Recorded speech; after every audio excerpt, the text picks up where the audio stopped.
Mateus capítulo 12.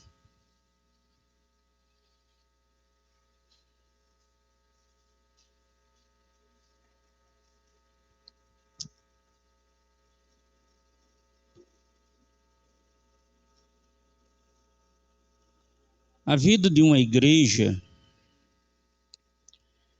ela tem de ter propósito. Quando eu digo a igreja tem que ter propósito, estou falando dos componentes da igreja. Tem que ter propósito para a sua vida com Deus. E esse assunto que nós vamos tratar hoje é um assunto que é pouco divulgado dentro do Evangelho. Nós sabemos que a palavra de Deus... Podem sentar, por favor, pode ficar sentado. A palavra de Deus, ela fala-nos. Ela fala de arrependermos. Ela fala de salvação. Ela fala de céu. Ela fala de inferno. Ela fala de dinheiro. Ela fala de prosperidade. Ela fala com homem, ela fala com mulher, ela fala com criança. Mas ela também fala acerca dos demônios. Mas como o evangelho, muitas das vezes aqui no Brasil, ele é muito folclórico, no sentido de ser apenas motivacional no sentido de satisfazer e realizar pessoas, as vontades das pessoas, deixa de tratar alguns assuntos muito importantes que o crente tem que saber, para saber lidar, para poder se proteger. E Jesus fala, e as cartas de Paulo falam, os escritores menores falam, da gente vigiar. Vigiar porque o diabo é o nosso adversário. Vigiai, orai, porque o diabo está em volta. Não dê lugar ao diabo. E vai seguindo os conselhos. E esses conselhos, dados pela palavra de Deus para nós, ela tem sentido. É por isso que muitas pessoas, a vida não se desenvolve. O evangelho, ele é folclórico justamente porque elimina algumas verdades. Ele é folclórico na realidade das pessoas, mas não conta a verdade. E nós, como igreja, fomos chamados, alistados para uma peleja, para uma luta. Nenhum só cristão ou crente, como queira chamar, foi chamado para ser crente e ficar num banco. Todos nós temos uma vocação, temos uma função a desenvolver. Se não é para o próximo, é para você mesmo. E tem que ser desenvolvido. E a vida fica estacionada, estagnada, porque às vezes tem uma força contrária.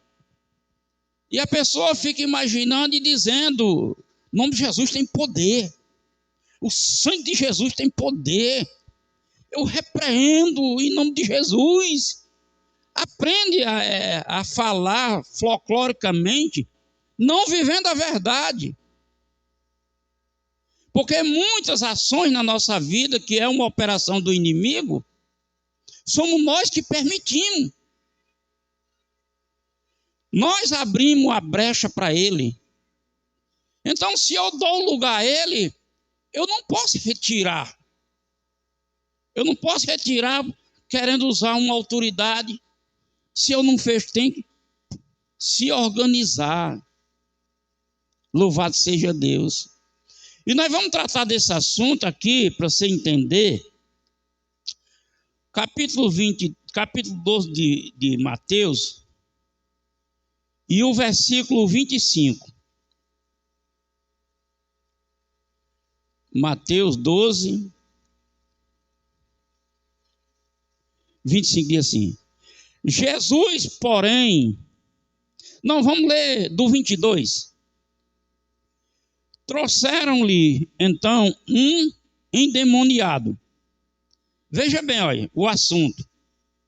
Trouxeram um endemoniado. Quem é uma pessoa endemoniada? Uma pessoa que tem demônio. Mas esse assunto em meio ao evangelho, parece que demônio não existe, parece que demônio não perturba, parece que demônio não atrapalha. As pessoas ficam fechadas para esse assunto. Mas olha bem como começa aqui. Trouxeram então um endemoniado, cego e mudo. Olha a consequência dessa vida cega e muda. O que é o folclore do conhecimento popular? Deus quis assim. É ou não é que as pessoas dizem? Se Deus quis assim, então eles não procuram saber a vertente se realmente é um fato de um acontecimento genético por alguma razão, ou se é uma operação demoníaca. E na Bíblia está cheio disso. Trouxeram o cego e mudo, de tal modo o curou, que o cego e o mudo falava e via. E toda a multidão se admirava e dizia: não é este o filho de Davi? Filho de Davi é por causa da origem de Jesus, de José. Essa origem. Filho de Davi. Mas os fariseus, ouvindo isso, diziam: este não expulsa os demônios, senão por Beelzebu, príncipe dos demônios. Jesus, porém, conhecendo os seus pensamentos, disse-lhe: todo reino dividido contra si mesmo é devastado. Preste atenção que eu vou lhe ensinar aqui. Os fariseus ouvindo diziam: não é este os que não expulsa os demônios, senão por Beelzebu dos demônios, pelo príncipe dos demônios. Jesus, porém, conhecendo o seu pensamento, lhe disse: todo reino dividido contra si é devastado. Primeiro ponto. É comum no folclore, na cultura, procurar pessoas que fazem trabalhos espirituais que não é em Deus, para retirar coisa que é feita por outro. Jesus está dizendo que não funciona. Porque é um reino que não pode se dividir. Como ele não pode se dividir, ele engana. Substitui a operação de um por outro. Nós vamos ver isso mais na frente, como é. Faz o trabalho para uma ação aqui, aí vai e procura aqui para desfazer. Aí substitui essa ação daqui por outra para você pensar que... Olha só como é a coisa. Porque reino não pode ser dividido. Veja bem. Aleluia. Não pode ser dividido. Todo reino dividido contra si mesmo é devastado. E toda cidade ou casa dividida contra si mesmo não subsistirá. Observe um relacionamento de uma família. Quando ele se quebra o acordo da sua aliança e começa a entrar em briga, começa a divisão, está dividido. É reino, é casa, é tudo, está dividido. Não se sustenta, se quebra. Se não entrar num acordo, desmantela. E quem é a operação? O diabo. Aí a gente pensa: não, é porque você fez isso, é porque você fez isso, é porque você fez isso. Sim, foi por causa disso. o diabo está por trás daquela operação. Olha só, irmãos, como a igreja precisa conhecer isso. Aí Jesus diz assim, olha, e se Satanás expulsa a Satanás, está dividido contra si mesmo. Como subsistirá o seu reino? E se eu expulso os demônios por Beelzebul, quer dizer, pelo príncipe de Satanás, dos demônios, por quem os expulsa, então, os vossos filhos? Portanto, eles mesmos serão vosso juízo. Mas se eu expulso o demônio pelo Espírito de Deus, é consequentemente chegado a vós o reino de Deus. Digo, graças a Deus. Se observe que aqui Jesus tratou de dois reinos.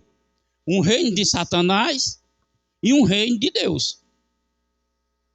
O reino de Satanás com suas consequências destrutivas, separatista, e o reino de Deus de paz e de união. E ambos os reinos, nós não podemos ter conhecimento, ter força sobre ele pelos nossos sentidos naturais. É preciso pelo Espírito. Por isso Jesus, se eu expulso pelo Espírito de Deus, então o reino de Deus é chegado. Então é preciso que a igreja esteja posta para essa revelação. Olha, sábado eu anunciei esse trabalho, disse a importância do trabalho e para que era o trabalho.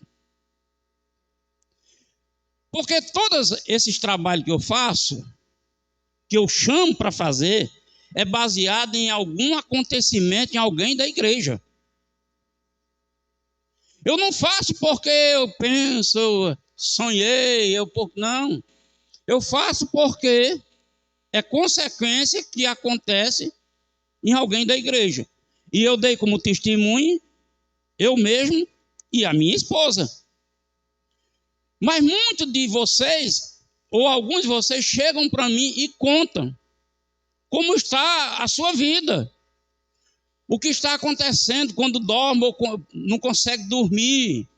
E é uma vida, é como se tivesse toda hora em perigo, querendo ser saqueada a vida. Então, baseado no que eu escuto, eu oro a Deus e busco a Deus para ajudar. Para ajudar. E como eu anunciei, a igreja estava lotada, era para estar lotada hoje também. Mas acontece que o evangelho do folclore, que muitas das vezes a gente quer dessa forma, não quer encarar essa verdade. Quando eu me converti, eu ouvi muitas pessoas dizer, não vou para o culto mais não, eu queria ir para lá para ouvir de Deus. Chego lá, fico ouvindo, expulsar demônio, não sei o quê. Olha, as pessoas querem só o folclore. É o mundo. O mundo é isso, ele quer o folclore. Eles aprendem a linguagem, eles aprendem a falar, mas a vida não tem o conteúdo do que fala. Não tem eficaz. Paulo chega a dizer a Timóteo, se alguém demonstra ser que fala, mas não tem eficácia, pode se afastar. Pode se afastar. Aleluia. Então, esse reino com o nosso sentido, nós não captamos nada. É no mundo espiritual. E Paulo, escrevendo aos Efésios capítulo 10, versículo 12, ele diz que nós não lutamos contra a carne, contra sangue. Vocês querem dizer, sabe o que significa contra a carne, contra sangue? Não é contra a carne nem contra sangue. Porque não é contra corpos. Nós não vamos lutar contra um corpo, porque eu posso dar um soco, defender do soco. Vou lutar com um corpo que não tem matéria. Não tem matéria. Então, se não tem matéria, é invisível, é imperceptível e você não toca, porque você não sente. Apenas o efeito do reflexo da operação na vida dos que estão desentendidos. E ele vai laçando. E uma das funções pastoral com os membros da igreja é advertir. Eu advirto algumas pessoas, ou quase todos, já adverti, olha, desse jeito as consequências vai ser essa. Se continuar assim, as consequências é essa aqui. E quando as consequências chegam onde eu declarei, quando chega naquele lugar só tem um jeito. Não é eu orando, não é você determinando, está repreendido, está amarrado, o sangue de Jesus tem poder, me cubra. Não, não. É você reparando o dano. Enquanto não repara o dano, não tem autoridade. Então Paulo diz aos Efésios 10, 6 e 12, ele diz, nós não temos que lutar contra sangue nem contra carne, mas contra os principados, potestades. Ele vai declarando a linhagem de demônios. Significa o quê? Organização. Eles são organizados. Eles não andam assim, olha aquele bobo ali, ele não anda assim não. Eles andam sobre orientação. Ele está aqui nessa igreja, vigiando a nós, orientados pela nossa falha. Aí ele entra. Por isso Paulo diz, não dê lugar. E onde é a nossa batalha?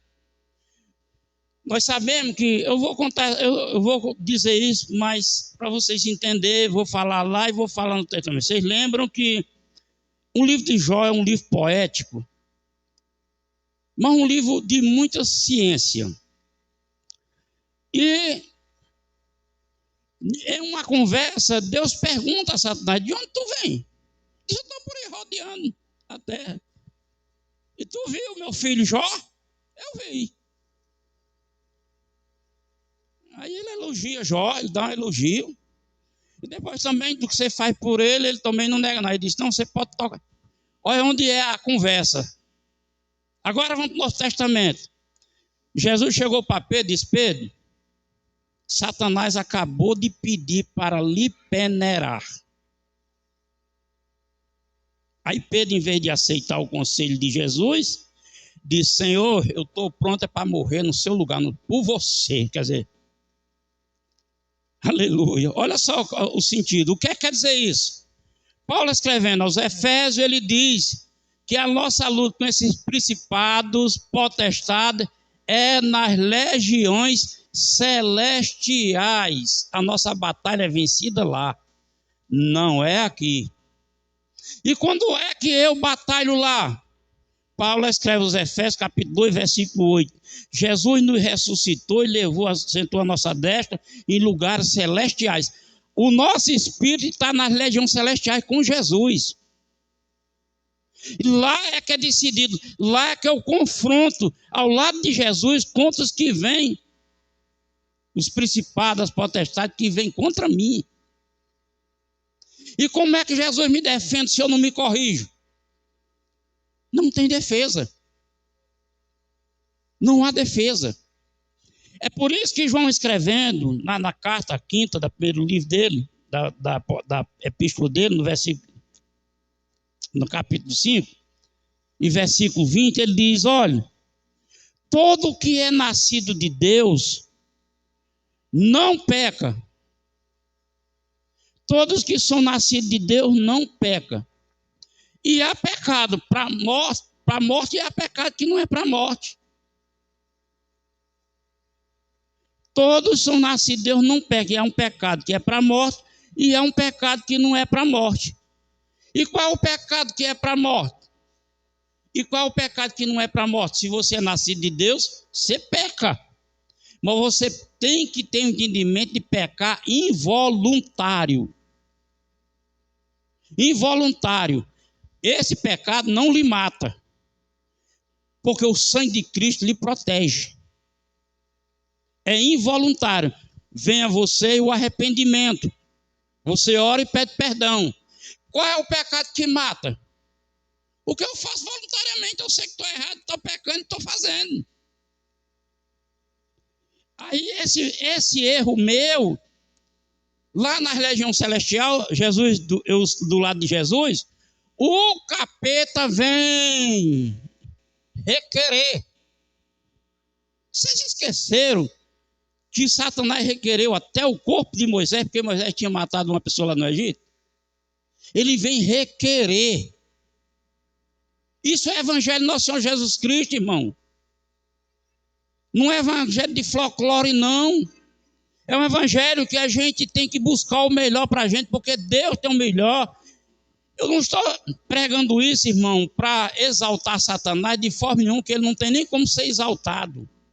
Eu não estou pregando isso para meter medo, não é isso.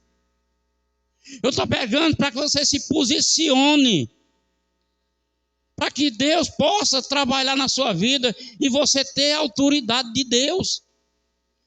Aleluia. Tem um louvor aqui que diz assim: me dá poder de filho. Me dá poder de filho, que está na hora de eu andar sobre as águas. Então, Deus concede o poder. Jesus disse: eu vos dou o poder. E esse poder existe em nós, irmãos. Agora, como é que ele é invalidado em nós? Na nossa desobediência. Na nossa maneira de agir diante de Deus. Irmão, existe muito cristão que parece que Deus não vê as coisas. Parece que Deus não acompanha ele. Tem que ter no cristão temor. Temor a Deus. Aleluia. Então Jesus diz: olha, são dois reinos. Se um agredir o mesmo reino, ele não vai subsistir. Se eu expulso pelo príncipe dos demônios, então eu estou desfazendo o reino. Mas se eu expulso pelo Espírito de Deus, então o reino de Deus é chegado até vós. O que nós podemos entender, irmão, que não é a força de luta manual, mecânica, física, é espiritual. E muitos cristãos não se preparam para uma luta espiritual. Jesus disse: a demônio e a casta de demônio ser só expulsa com jejum e oração. Muitos cristãos estão vivendo a desgraça do evangelho, dentro do evangelho, vivendo sofrendo.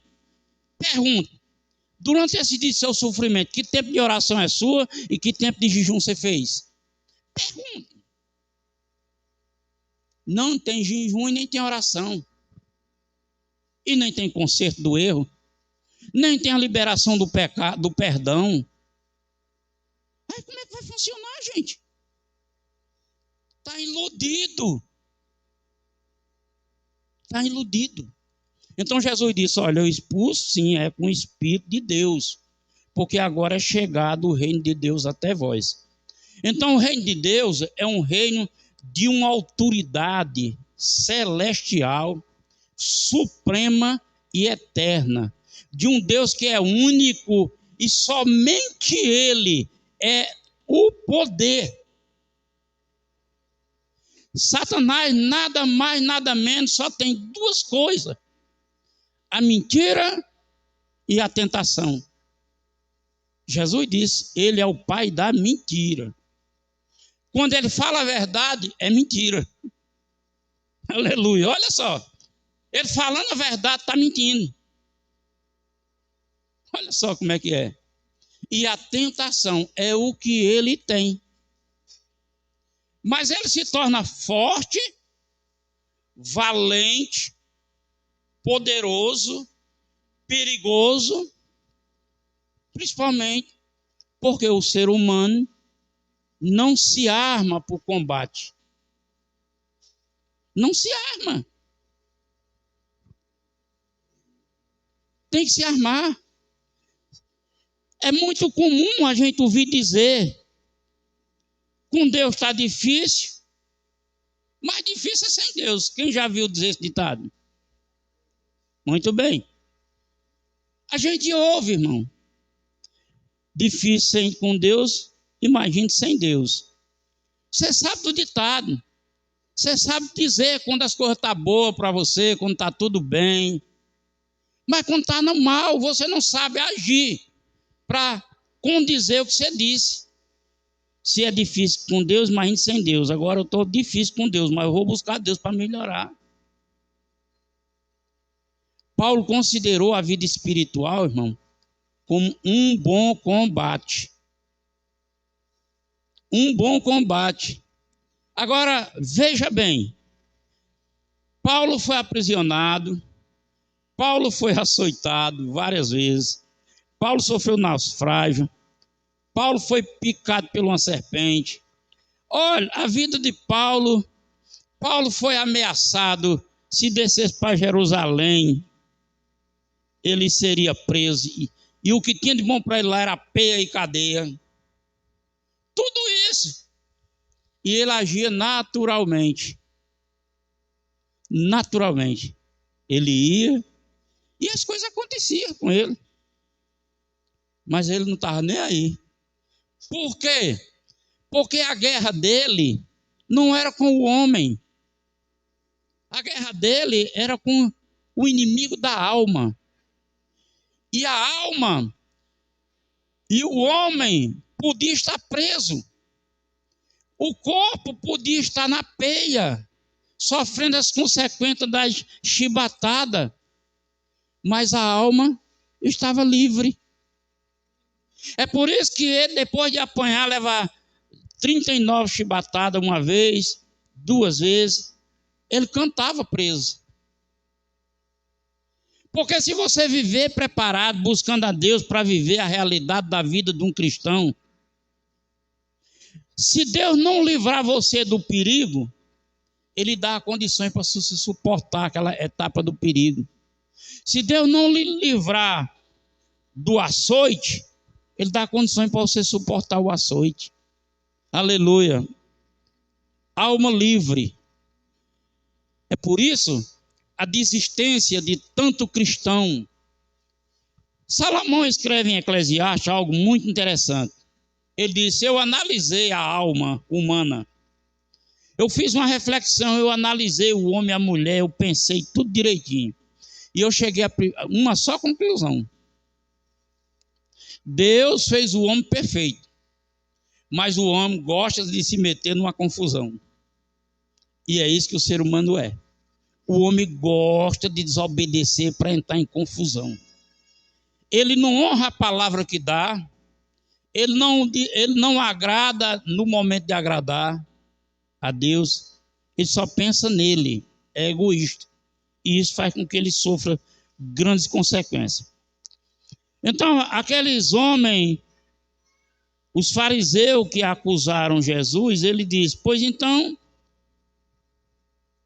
aqueles que expulsam os seus filhos também estão expulsando de Satanás. Ele falava dos exorcistas que existiam na época. Que seus filhos sejam juízes. Aleluia, para sabe. Se você diz que eu sou assim, então você sabe que é assim. Então você faz do mesmo jeito. Aí depois diz: porém, um reino não se divide assim. Satanás não expulsa do seu reino um demônio, para não haver divisão. Assim também é no reino de Deus. E lá na frente desse texto ele diz: aquele que comigo não ajunta, ele espalha. Então o caso é sério, irmão. Ou nós se unimos ao Senhor para viver a guerra espiritual que nós temos que viver e ser feliz com Cristo, ou vivemos a história do passo do bebo. Um passo para frente e 2 para trás. Porque essa é a ardiz de Satanás. É essa a ardiz dele. Ele vai trabalhando de uma forma que você não perceba. Ele vai trabalhando na mulher, no marido, nos filhos, na família. Eles vão trabalhando. Eles vão fazendo uma discórdia. Eles vão agindo um jeito de discórdia. Discórdia. E quando há uma discórdia entre família, olha quão grande é o prejuízo. Fica pai, mãe, irmã, sobrinha, filho. Fica quem? Contra o crente. Ninguém fica do lado do crente.